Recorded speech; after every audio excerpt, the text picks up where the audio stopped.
7th grade math, test 16, problem number 1 says the ratio of cats to dogs in an apartment is 3 to 2. So that's 3 cats to every 2 dogs. Then it says how many cats are there if there's a total. So when they give us total, we know we're going to add something. A total of 100 cats and dogs. So we have a ratio of cats to dogs. We need to convert that to a ratio of cats to total. So what I do is I take my ratio, and if it's 3 cats and 2 dogs, 3 plus 2 is 5. That means 3 cats for 5 cats and dogs total. So we convert that this time because they gave us the word total. Then we write our proportion. 3 cats is to 5 total, as how many cats is to 100 total, because in the problem they said 100 cats and dogs. That's what we cross multiply and divide by the coefficient, and I see that I get 60, which means 60 cats. Alright, next one. Number 2 says, a store lowered the price of an item from $74 to $60.68. What was the percent of decrease? So, we have to find out how much it decreases by. Remember, when you're subtracting these, you want to line your decimals up. The decimal is after the 4. So when I subtract those two, I get 13 and 32 hundredths. So this question is asking us 13 and 32 hundredths, or that difference, is what percent of the original, or 74. So I write my proportion like this. Then I cross multiply. Remember, when you cross multiply by 100, you just move the decimal 2 times to the right. When I divide by 100, I move it 2 times to the left, right? So now I divide by the coefficient by the number in front of x. And when I do that division, you should get 18. And since this is a percent proportion, this right here, this section right here is percent, so it's 18%. And it went down, so it's an 18% decrease. If it had gone up, it'd be an 18% increase. Number 3 says an item has 4.5% sales tax. The tax raises the price by $36.90. What's the original price? All right, well, we're trying to figure out that what number has 4.5% of it to equal $36.90. So let me say that better. $36.90 is 4.5% of what number? Remember, when we use percent proportion, it goes is over of, percent over 100. So that's why the 36.9 went on top, and the 45 went over 100. 4.5 went over 100. So I cross multiply. 4.5 times x is 4.5x. Write your equal sign. 36.9 times 100. We said just move the decimal 2 times. Divide by the reciprocal. Now I wanted to show the division in case you guys had any issues with that. Remember, when you're dividing and you have a decimal in the divisor, you have to clear that, but then you have to move it the same number of times here. Then you put it up top. You should have got 820, which means $820. We're going to write for number 4, 23 over 11 as a decimal, so we just divide in and out. You guys go ahead and pause the video, go out to the side, and then check to see your work, see if you got what I have. I just want to point out that once you put that 9 right there and we subtract, this is a 10 down here, and then we had a 10 up here, so this little thing's going to keep repeating. So 2.090909, we round to the nearest hundredths, so we look to the third right here to decide, should that go up or should it stay the same? Since it's not 5 or higher, it stays the same. 2.09 is the rounded answer for number 4. Okay, so number 5, we have another problem that we use the percent proportion. So they say 75 to 105 gallons of water, 3% is used for these various activities. What's the range for 4 people? So we have to find 3% of 75 first. Again, we're going to use the percent proportion. So I cross multiply. 75 times 3 is 225. Divide by 100 means move the decimal 2 times. So 3% of 75 is 2.25 gallons. But there are 4 people, so it's times 4. So on the low end, if it's 75 to 105 gallons, that means that for 4 people, 3% of that is 9 gallons. Now we got to find the high end. So I take the 105, do the same thing. I find 3% of that, cross multiply, divide. Remember, dividing by 100, move the decimal 2 times, right? But again, I have to multiply that by 4 because there's 4 people. So the answer is, since it's 9 gallons on the low end, 2.6 on the high end, it's 9 to 2.6 gallons, or 9 to 12 and 6/10 gallons for those various activities of water use. 6 says, find negative 6 minus 1/2. Well, I did the rule for subtraction here. And if they're on the same team, you just add them together. And when you have halves, just think of money, right? If you have 6 and then you add a half, $6 and half a dollar, $6.50. That's pretty simple. If they were opposite teams, I'd subtract, right? If it was negative 6 plus positive 1/2, it'd be 5.5 if you think of it as money. Okay? Or you can do what we learned at the beginning of the year, make this into a fraction, get a common denominator, combine your numerators and reduce. You get it the same way.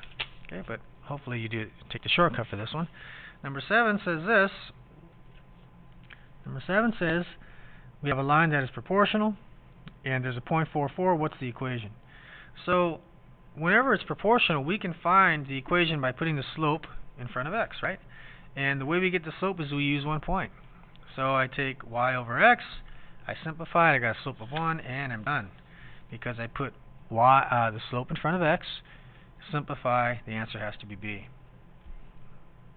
8 says it was negative 9 degrees, and then it was 10 degrees. What's the difference? The difference means subtract. So when I subtract these two, I can do the rule for subtraction, right? Draw 2 sticks, add the opposite. Then I can use teams. They're on the same team. They're both negative, so I add them together.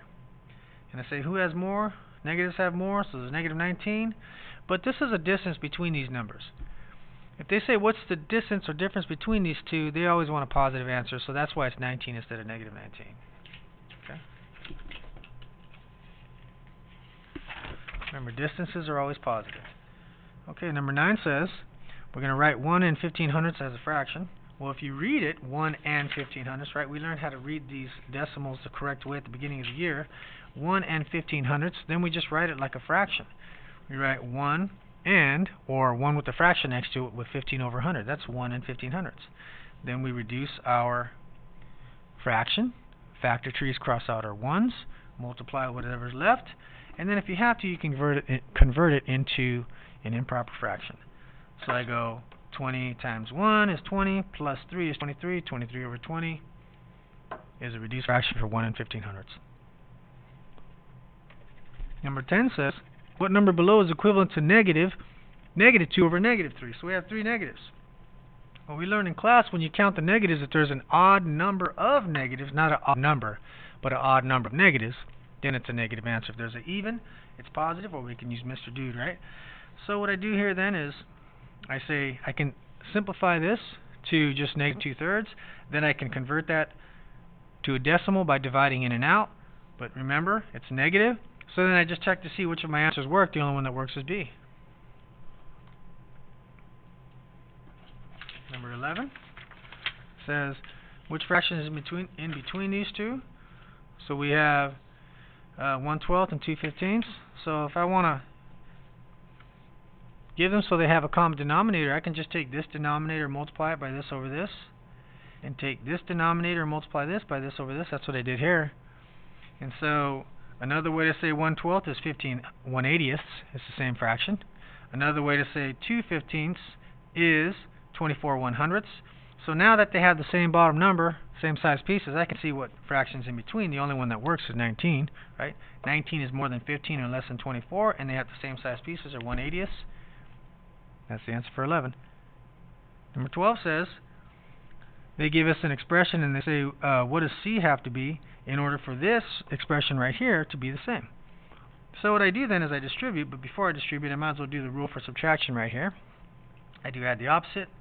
Now 9.7 times 3x is 29.1x, and 9.7 times negative 1.7, remember, pretend there aren't any decimals. That's like multiplying 97 times 17, right? And then adding 2 decimal spaces later. You should get negative 16 and 4900ths. So for that first expression they gave us, what does C have to be? Well, I just look at C. It's right there, negative 16 and 4900ths. 13 we're going to simplify. This time I gave you guys a negative coefficient just to make your life miserable. So we've got a negative coefficient here, but let's keep it simple. We could distribute like we did before, but if these are like terms, these are both constants, that means no letters, right? Then I could just subtract those two. 6.2 take away 4.1, you should have got, here the subtractions over here just in case you had an issue with it, should have got 1.8. Now negative 2 times 1.8, that's like 18 times 2, which is 36, right? With the 1 decimal space, negative times positive is negative. That's an odd number of negatives, negative answer.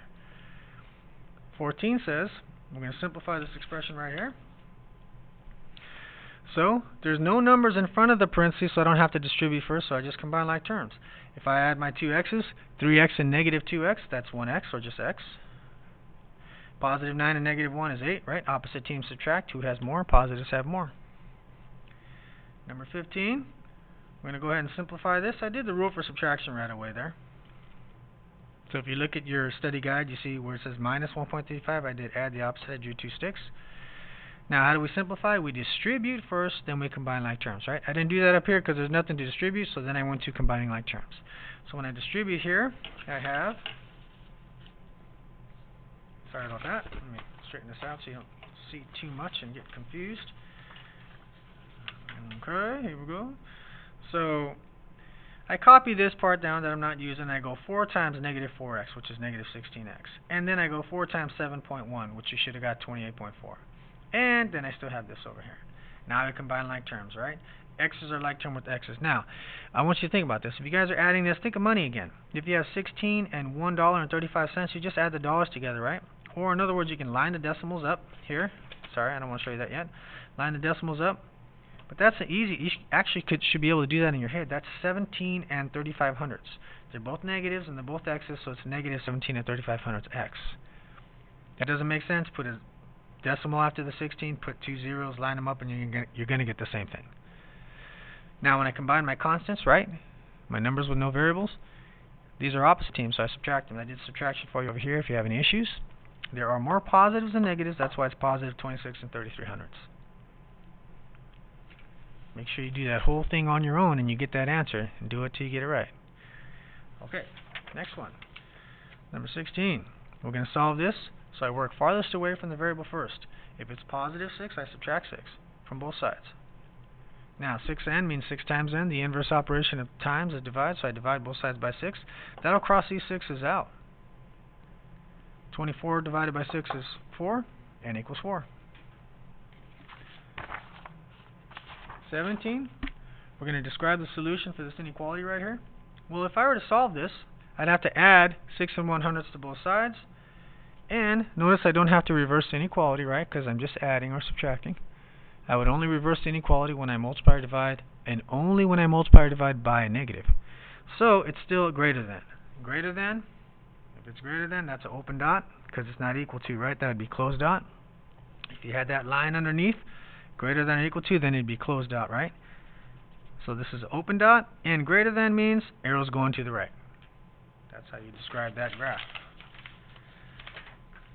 Okay, so we're going to solve this inequality now. I have 5 is less than or equal to 3x. I'm going to divide by the number in front of the x, right? By the coefficient. So I got 5 over 3. That's what 5 divided by 3 means. I don't reverse inequality because I didn't divide by a negative. So my answer is the same as x is greater than or equal to 5 over 3. Look, if the mouth is trying to eat the x here, when you flip it around, it still has to try to eat the x. If you say the x first, it's greater than, not less than. Understand that these two are the same. 19, negative 1/4 x is greater than 8. What do we do when there's a fraction in front? We multiply by the reciprocal of that. But I just multiplied by a negative, didn't I? That means I'm going to have to reverse inequality. So these cross out. I got 8 times negative 4, which is negative 32. I reversed the inequality because I multiplied by a negative. My answer is x is less than negative 32. Or I could say negative 32 is greater than x. Right, same thing. And last one, number 20. Which numbers below are solutions for 11 is greater than or equal to x over 5? Well, if I solve that, I'd have to, we learned in class, we have to multiply both sides by the number on the bottom, right? When you got a number on the bottom, this means division. Inverse operation division is multiplication, right? One's up, one's down, you can count your ones, right? So I multiply 5 to both sides, and I get x is less than or equal to 55. If I look at all those numbers, which ones are less than or equal to 55? 55.01 is not less than or equal to 55. 55.99 is not less than or equal to 55. 54.99 is less than 55, and it can't be all of the above, so the answer is C. Alright, hope that helped you guys out.